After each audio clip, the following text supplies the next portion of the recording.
welcome back to my channel. Today we're going to be going through my July TBR, and I thought it would be very fun to kind of hold off from picking books up from the library, which is my usual go-to, and actually read stuff that are on my shelves to kind of get through my physical TBR using this cute little jar. I could not find a smaller one. I don't own a lot of books. Any that I do own, I've either read and purchased because I love them so much, or I pick them up from little libraries. The only exception that I do have is when I travel. Usually the country that I'm in, I'll go to a bookstore, I'll ask for recommendations of an author from that country that has been translated to English, and I pick this up as my little souvenir along with a bookmark. So for some of them, I've actually read them in the country or like right after traveling, just to kind of get a picture of what's going on there. Some of them are a little bit more historical, so I do have a couple on here that I haven't read yet. And if I do pick those, I'll tell you what countries they're from. These are mostly my fiction section. So again, some that I've already read, I think up to here are like read, which means that this whole chunk is unread. And at the bottom, I'm not sure if you can see, is my nonfiction section. Not all of these are mine. I did read most of them. I think in the jar I put 2. Before we dive in to the little prompt jar, I do have 2 books that I started in June that I'll carry over into July. The first one is Air by Sabaa Tahir, and this is one that I have from the library. I don't own this. I don't know whether I want to own this or any of the series, to be fair, but this is the continuation of The Ember and the Ashes. It follows 3 new characters 20 years after the events of Ember and the Ashes. You do see a lot of the characters returning, which is kind of nice.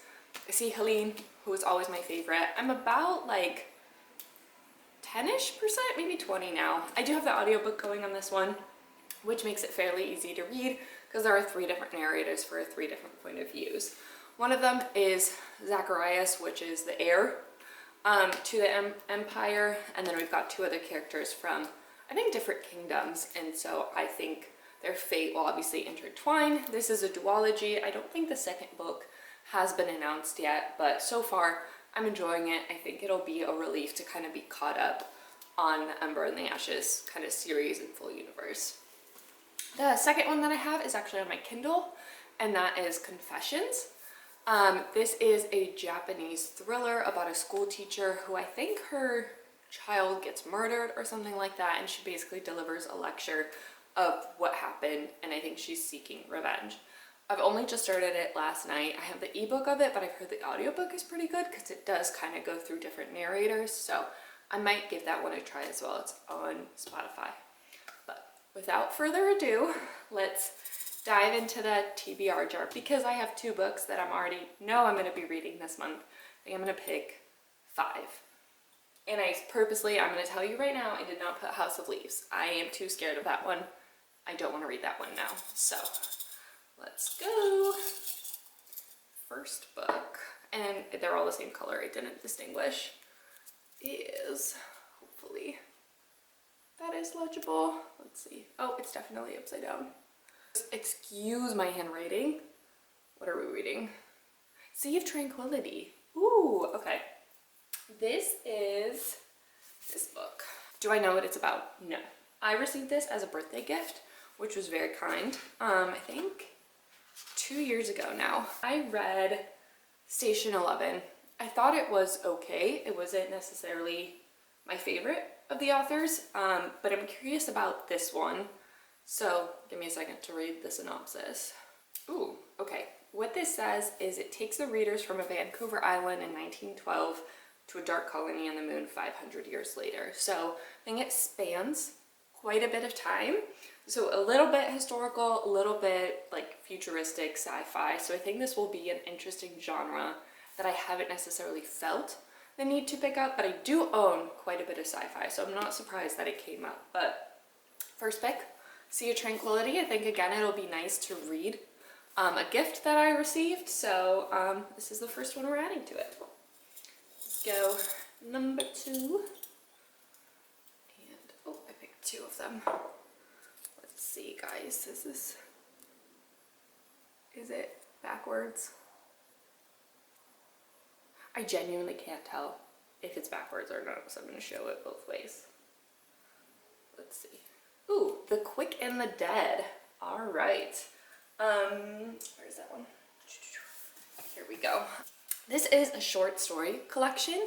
My friend actually kindly picked this up when she went to Ireland and gave it to me, knowing that I love to collect books as I travel. I obviously will hope to go to Ireland one day. I have not been, so actually maybe I should put it on my little travel shelf, but I have not read a short story collection in a while, so I think again this TBR is going to challenge me with genres that I haven't picked up in quite a bit. I believe it goes through just different kind of families, stories, weaves together tradition and modernity.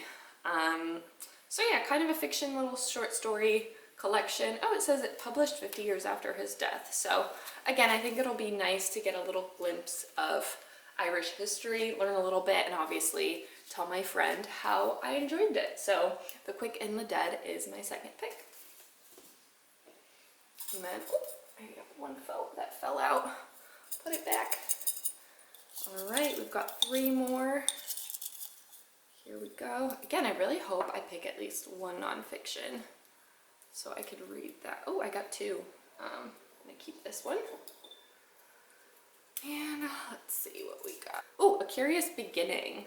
Let's pick that one up. Where is it? Here. A Curious Beginning. A Veronica Speedwell mystery. This is usually not my go-to. I don't think I would go out of my way to pick this up, but I did watch Olivia Reads a Latte vlog where she kind of goes over this one, and it's one of her favorite series. I think it's young adult. I think it follows kind of like a historical fiction mystery, maybe some fantasy elements. Again, not really sure. This is part of a series, so I'm curious whether I'll like it enough to continue or it'll just be a good little fun palette cleanser. Ooh, okay. So Veronica kind of goes out on her own to travel the world, and there's an attempted abduction, and a German baron kind of saves her, and he has a friend that's a historian. And before this baron can kind of tell her what he knows about her abduction, he gets murdered. And so I think Veronica works with this Stoker, is his name, this historian, to kind of figure out what's going on. So again, I think the theme of this is not my usual genre, but it'll be nice to kind of read this. Worst case, I unhaul it, but that's we're 3rd book now, so 2 more. Shake it up. Again, I'm hoping for a nonfiction, which has not come up, and some of these are getting stuck. But here we go. What does that say, guys? Is that upside down? Yes, I think that's correct. What is it? The Girls. Okay. This is The Girls. I think this is actually going to be a very fitting one to read now in the summertime, and I think I was actually saving this for the summertime but forgot I owned it. So this is set in Northern California. I do live in California now, which I think will be fun. And then during the violent end of the 1960s. Not fun. Okay, so it's about Evie, who kind of gets integrated into this friend group, and she gets kind of enthralled by this girl named Suzanne. They live on a ranch. All these girls live on a ranch. Evie does not realize she's coming closer to violence, and to that moment in a girl's life when everything can go horribly wrong.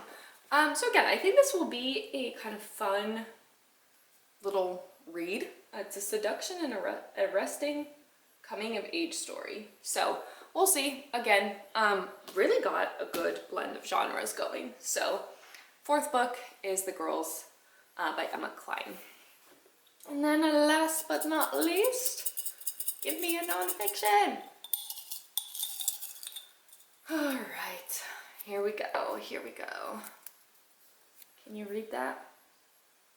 Or is that upside down? I don't think. Ooh, His Master's Voice. I don't know how I feel about that. Okay, our last book that I'm adding to the TBR is His Master's Voice by Stanisław Lem. I have the other one that I read by Stanisław Lem. I think it was, I'm not going to tell you the title because I don't know, and it's all the way over there. But this is a Polish sci-fi author, so I've been trying to read more of Polish authors. And this one is, I think, about...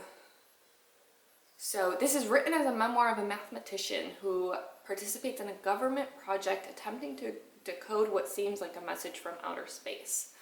My fiance read this, and I think he didn't like it too much, and he doesn't know if it's the fault of the translation, because he did read the second book that we have by this author and liked it a lot more. So I think it'll be interesting to see how this kind of reads. If I don't end up liking it too much, I mean, we're still gonna keep it. I think it's nice to have Polish authors on my bookshelf, but I know it wasn't his favorite, so I'm a bit apprehensive to go into it, but we shall see. So, quick recap of all the books that I've got on the TBR.